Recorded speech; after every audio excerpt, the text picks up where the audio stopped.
So, ang gaganda nila, bloom na bloom. Ito ay si powder stripe daw. Pero, chinek ko sa internet. Ganyan talaga, nag-aalbo, yellow yung kanyang dahon. At ito naman si masipag na bambino natin. Turan!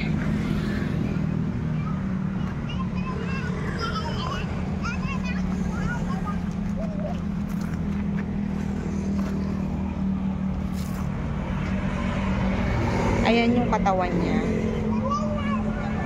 Bali, 7 color ito. Hindi pa lang bumubulaklak yung iba. Si Hawaiian white masipag din.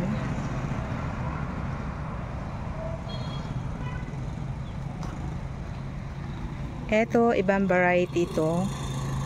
Hindi pa bumubulaklak. Tapos, ito yung pinakang katawan niya, white. Ito ay orange ribbon. Ayan. Tapos, may kayata sa likod. Ito, hindi namin alam kung anong pangalan nito. Ayan. Ito yung likod niya. Si Mashuri Pink. Si Delta Mira.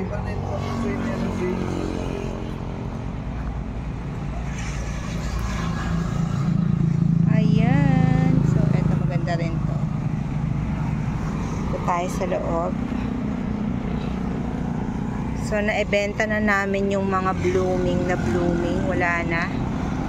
Kailangan ulihin nating maghintay para bumulaklak itong ibang to. Itong side na to wala nang bulaklak. Naubos na. Ayun. Ito ordinary but still pretty. Beautiful. Ayan si 21J. Pink. Ordinary lang siya pero alam nyo ang ganda.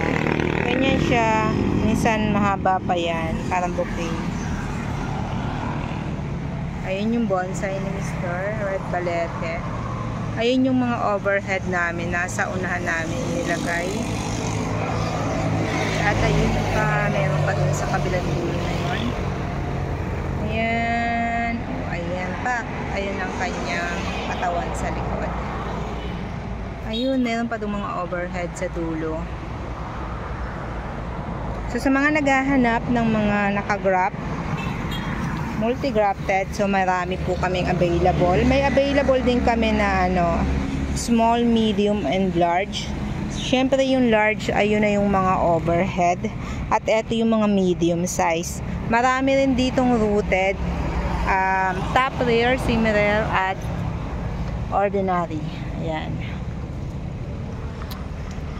At meron ding mga mother plant sa mga naghahanap. Meron din ito, mga nakatab. Lahat po na nakikita nyong mga nakatab ay for sale daw yan. At ayun pa, meron dong mga overhead. Ayun. So, meron ding ibang halaman.